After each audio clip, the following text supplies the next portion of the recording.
We're here today with the Honourable Bob Carr, who's been campaigning for changes to food labelling legislation. Welcome, Mr. Carr. Nice to be with you. So why do you feel so strongly about food labelling legislation?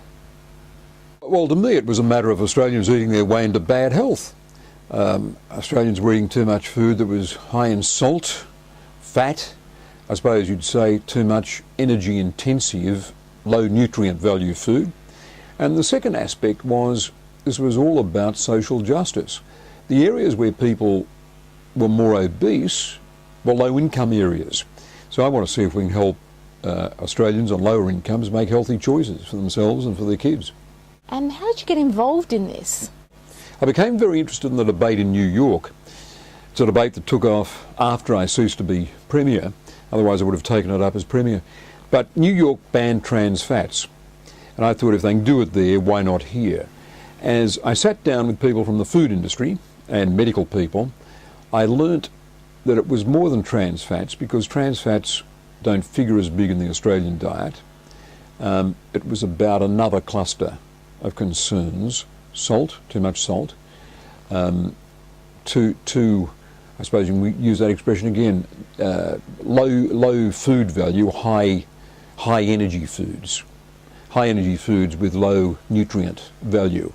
And that's the best way of summing up our concern about sugars, about salt and about fat. What do you think the quick service restaurant industry should be doing now to address health concerns?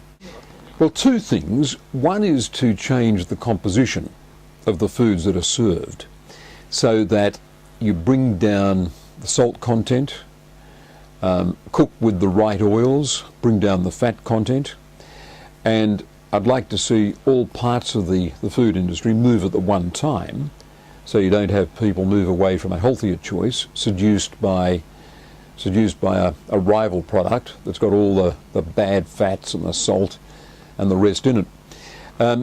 So I think the reformulation of food is the first thing, but the second thing is just giving information that bit by bit is going to make it easier for people to make the healthier choices.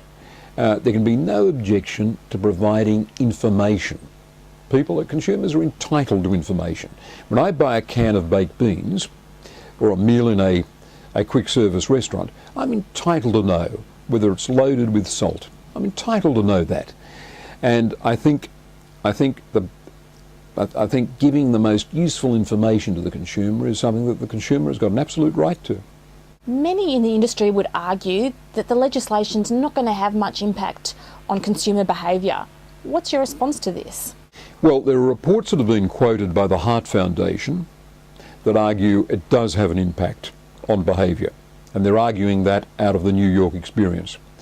But it's like our experience with health warnings on cigarette packets.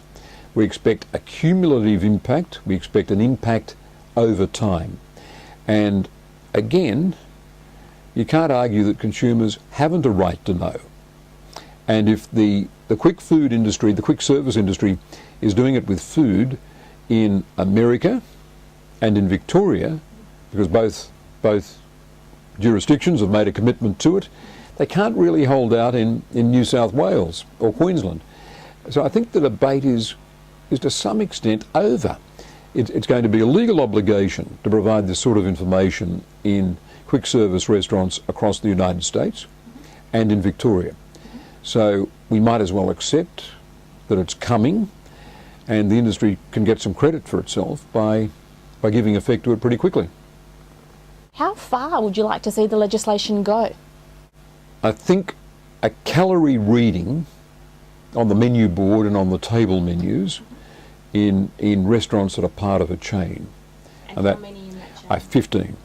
If a restaurant is part of a group of 15 or more, then the legislation or the regulation applies. And I don't think there can be an objection to that. And I think that's the most important thing.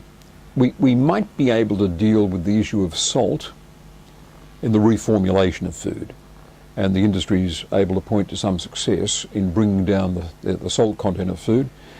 When I hear about food manufacturers doing that, reducing the salt content by 20% or 25%, I think, gee, all that unnecessary salt we were force-fed in the past. What a tragedy.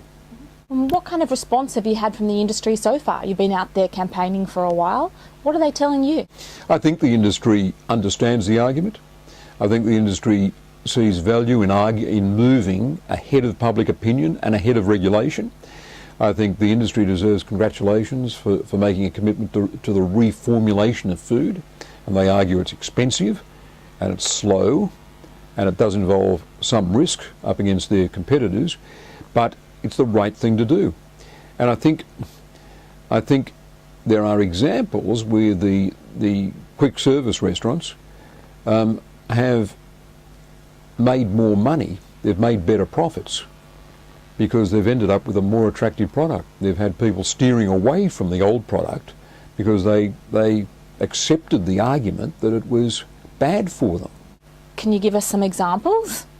Well, McDonald's put a very strong case forward at the Food Forum, and they spoke about this as a decision that was forced on them by a fall off in customer visits, and their customer base was being eroded by the bad image their product had, and they had to change the image of their product. And they went about reformulating the food they served.